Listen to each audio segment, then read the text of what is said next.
Break के बाद भोजपुर दर्शन में पुनः आपका स्वागत है। जन संवाद कार्यक्रम के अंतर्गत पूर्व केंद्रीय मंत्री यशवंत सिन्हा आरा पहुंचे।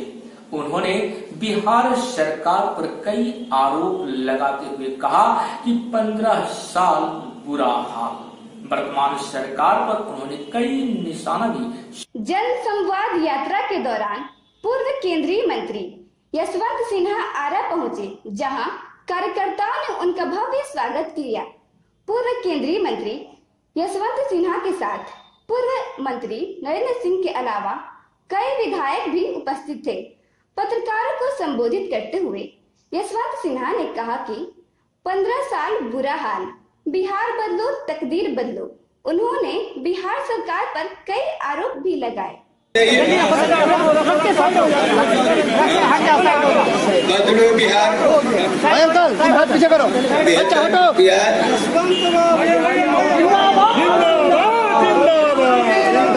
देर आए दुरुस्त आए मान्यता है।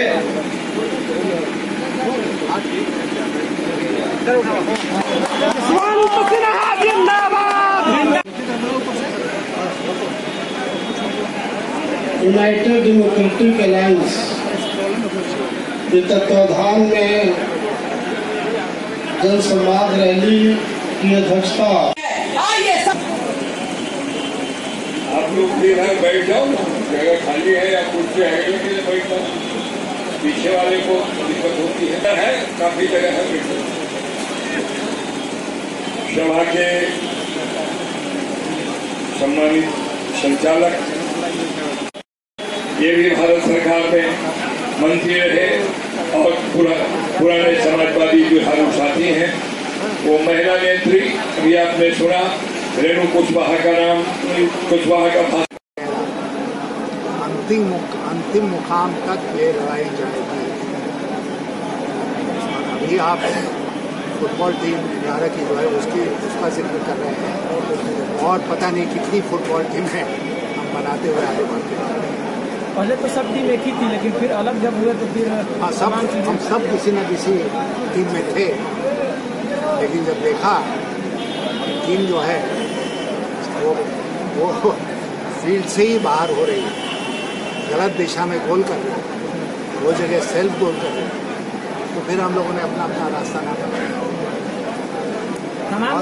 तमाम जो मुद्दे आप उठा रहे हैं वो जनता से जुड़े हुए मुद्दे हैं। क्या लगता है जनता के बीच जा रहा है, कैसा फीडबैक मिल रहा है? बहुत अच्छा। आज जो मैं विश्वास से भरे अंदाज में आपसे बात कर रहा हूँ, तो वो 4 दिन का जो हम लोगों का दौरा हुआ उसके आधार पर कर रहा हूँ। जो 3 दिनों तक हम लोग बाढ़ क्षेत्र का उसी क्षेत्र का दौरा किए, वहाँ जो कुछ देखा सुना उसके आधार पर कह रहा हूँ। एक बात का जिक्र हमने नहीं किया कि जहाँ कहीं हम लोग जा रहे हैं भयंकर रोष है बिहार सरकार, भयंकर। तो इसलिए लोग विकल्प खोज रहे हैं, क्योंकि पुराने विकल्प की तरफ जाना नहीं चाहते हैं और वही नया विकल्प देने के लिए हम लोग इकट्ठे हुए हैं। एक नया संदेश सर बढ़ गया है भोजपुर जिले से, ऐतिहासिक रही है धरती कुंवर सिंह की। हम उनकी बात नहीं करें, उनको जो पहचान मिलना था वो नहीं मिल पाया, जब इसको सभी लोग जानते हैं। लेकिन क्या लगता है यहाँ से क्रांति एक नई ज्वाला उठेगी इस बार? ये क्रांति की भूमि रही है, ये पुराना शहर तो क्रांति की भूमि रही है, बिहार क्रांति की भूमि रही है। बिहार का हर विभाग, चाहे वो कोसी क्षेत्र हो, चाहे तिरहुत प्रमंडल हो, चाहे वो भागलपुर का क्षेत्र हो, पूरा बिहार के कण कण में इतिहास है और कण कण में क्रांति लिखी है।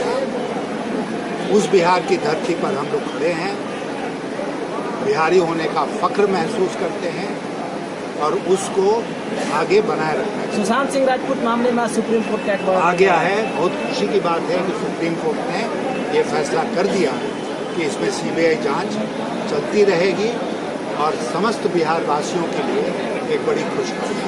एक बात और मैं आपसे कह दूं कि हमें बहुत अफसोस है, आरा में है कि मनोज श्रीवास्तव जो यहाँ बहुत पॉपुलर है IAS अफसर, वो हमारे बीच से उठ गए। मैं उस पूरे परिवार को जानता था, खासकर उनके ससुराल के परिवार को, और आज मैं वेदना प्रकट करना चाहता हूँ कि वो हमारे बीच में है। सुशांत सिंह मामले में मुंबई कमिश्नर का और महाराष्ट्र के मुख्यमंत्री का इस्तीफा भी बीजेपी ने मांगा। हम किसी से हम बात कर रहे हैं। सुशांत सिंह मामले में आज सीबीआई जांच के बाद बीजेपी ने मुख्यमंत्री और वहां के कमिश्नर का इस्तीफा भी मांगा है। उस पर हमको कोई टिप्पणी नहीं।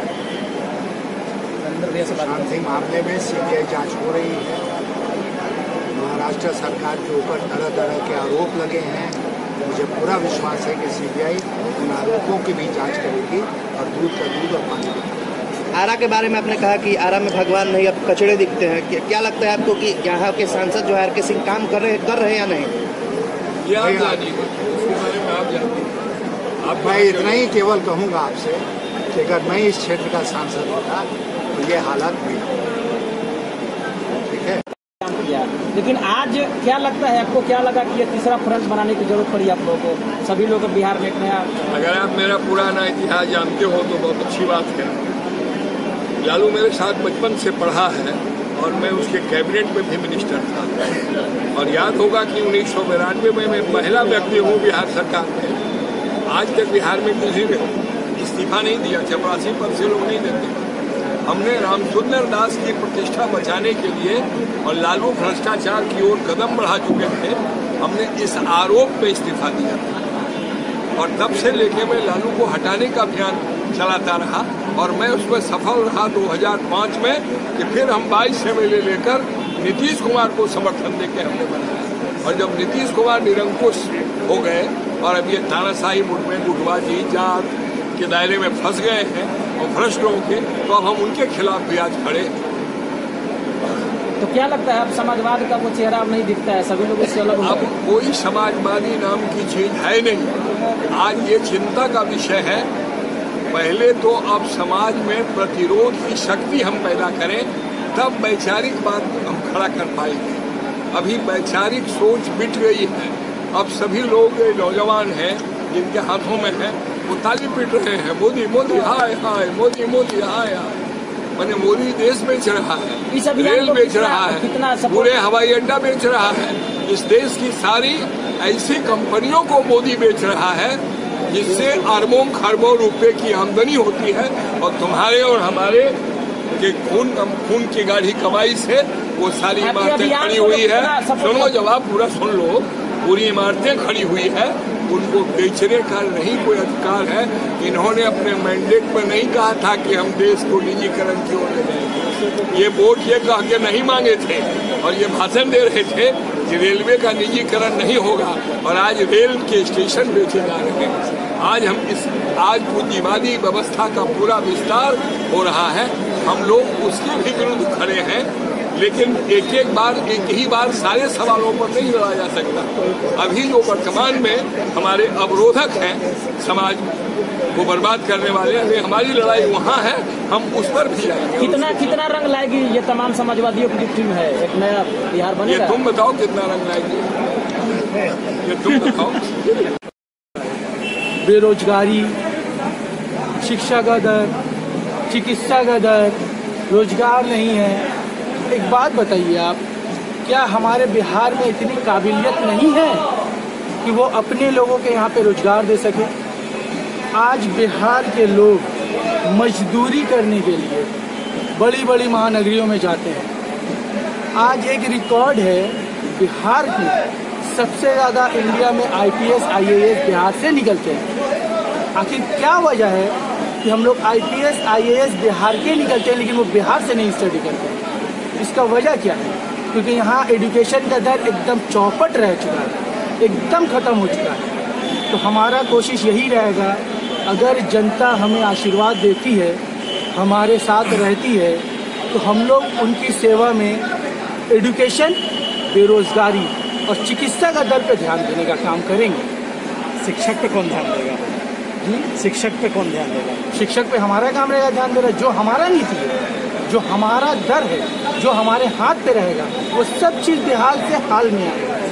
सर, एक तरफ बिहार सरकार को होती है कि स्मार्ट सिटी, सुंदर सिटी बनना चाहिए, लेकिन जिस तरफ भोजपुर का सड़क देख रहे हैं, क्या लगता है कि आगामी विधानसभा चुनाव से पहले सर जी, एक तरफ बिहार कहती है कि स्मार्ट सिटी, सुंदर सिटी। आप भोजपुर की बात छोड़िए, पटना में कौन सा सुंदरता है, थोड़ा दिखाइए चल के। पटना तो भाई राजधानी है ना।